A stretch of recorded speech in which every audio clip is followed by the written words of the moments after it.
व्यासपीठ आणि व्यासपीठासमोरील सर्व सन्माननीय श्रोते, नमस्कार. उत्तिष्ठ ते जागृत प्राप्य वरांनी बोलत, म्हणजेच उठा, जागे व्हा आणि देह प्राप्ती होईपर्यंत थांबू नका, असे सांगणाऱ्या स्वामी विवेकानंदांच्या स्वप्नातला युवक सांगताना ते म्हणतात, चेहऱ्यावर तेज आहे, देहामध्ये शक्ती आहे. चेहऱ्यावर तेज आहे, देहामध्ये शक्ती आहे, मनामध्ये उत्साह आहे, बुद्धीशाची विवेक आहे. असा हा युवक नेहमीच देश आणि देशाचं नाव उंचावरती नेते. सशक्त युवक हा राष्ट्र निर्मितीचा पाया असतो.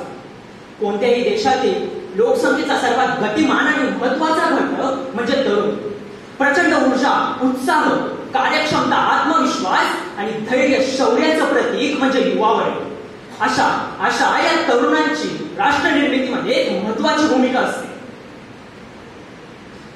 आर्थिक आणि सामाजिक बदलांमध्ये तरुण नेहमीच आघाडीवरती असतात.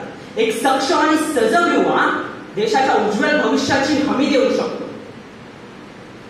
राष्ट्र विकासाची संकल्पना केवळ आर्थिक प्रगतीपुरती मर्यादित नसून ती सामाजिक, सांस्कृतिक, राजकीय या विकासालाही समाविष्ट असते. युवकांनी शिक्षण, विज्ञान, तंत्रज्ञान आणि क्रीडा क्षेत्रात पुढाकार घेतल्याने देशाची प्रगती होतच आहे. युवकांसमोर अनेक आव्हाने आहेत, पण त्यांना विचलित करणारे प्रलोभने जास्त आहेत. या गोष्टींना युवक बळी सुद्धा पडतात. म्हणून युवकांनी आपल्या प्रचंड ऊर्जेचा आणि शक्तीचा उपयोग स्वविकासाबरोबरच राष्ट्र विकासासाठी सुद्धा केला पाहिजे.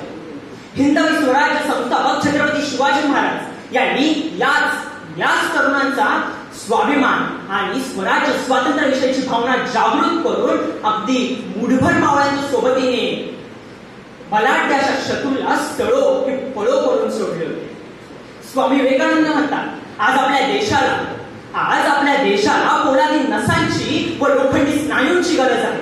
गरज पडल्यास अगाध समुद्राच्या तळाशी जाऊन मृत्यूशी झुंज देणाऱ्या, जिला कोणी रोखू शकत नाही अशा दुर्दम्य इच्छाशक्तीची, राष्ट्र घडवण्याला बलवान तरुणांची आपल्याला गरज आहे. असे हे तरुण राष्ट्र निर्मितीत आपलं मोलाचं योगदान देऊ शकतात. राष्ट्र निर्मिती म्हणजे देशाचा सर्वांगीण विकास. डॉक्टर कलाम यांनी सांगितल्याप्रमाणे देशाचा विकास हा त्या देशातील लोक, विशेषतः तरुण काय विचार करतात यावर अवलंबून असतो. 2025 मध्ये अंदाजे भारतात 625 दशलक्ष लोक काम करणाऱ्या वयोगटात आहेत.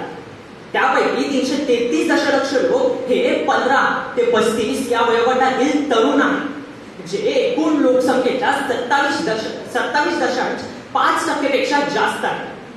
अशा या तरुणांवर देशाची धुरा आहे. पण दुर्दैवाने हे तरुण काही ठिकाणी निराश, उदासीन दिसतात. काही तरुण तर फेसबुक, व्हॉट्सअप, इन्स्टा, एक्स यांसारख्या सोशल मीडियातील चुकीचा व नकारात्मक गोष्टीत गुंतत आहेत. आपला वेळ, उमेदीचा काळ, प्रचंड ऊर्जा, उत्साह वाया घालवत आहे. क्रांतिसिंह नाना पाटलांच्या शब्दात म्हणायचे गेले तर बैलजोडी खिल्लारी आहे, धष्टपुष्ट आहे. तरुण आहे पण अवताला चालत नाही, अशी काही अवस्था तरुणांची दिसते आहे.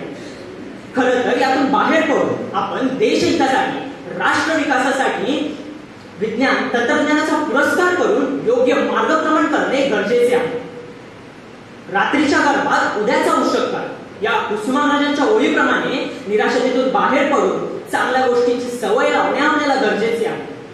स्वातंत्र्यवीर सावरकर म्हणतात, देहावरून देवाकडे जाताना मध्ये देश लागतो आणि या देशाचे आपण देणे लागतो. म्हणजे देशाप्रती असलेली आपली जबाबदारी पार पाडणे हे प्रत्येक युवकाचे कर्तव्य आहे.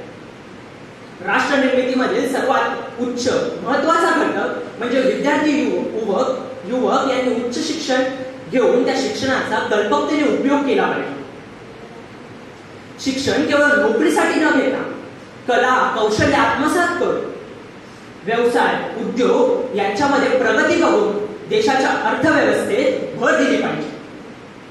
पर्यावरणीय समस्या बघून वृक्षारोपण करणे, जंगलतोड थांबवणे, प्रदूषण रोखणे या सर्व गोष्टींची जनजागृती करून यात सहभाग घेणे गरजेचे आहे.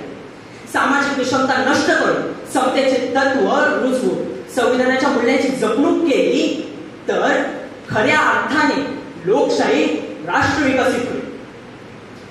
घटनेचे शिल्पकार डॉक्टर बाबासाहेब आंबेडकर यांनी विविधता लक्षात घेऊन स्वातंत्र्य, समता, बंधुता, न्याय ही मूल्ये आपल्याला दिली.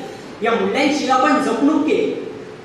त्या जपणूक करून प्रज्ञा, शील, करुणा या मूल्यांची जपणूक केली तर आपण राष्ट्र निर्मितीमध्ये थोडाफार हातभार लावू शकतो. संविधानाने आपल्याला लोकशाही अर्थव्यवस्था दिली व त्या अर्थव्यवस्थेत प्रत्येक नागरिकाला स्वातंत्र्य दिले. या स्वातंत्र्याचा योग्य उपयोग करून स्वतःचा विकास केला तर राष्ट्राचा विकास आपोआपच होतो.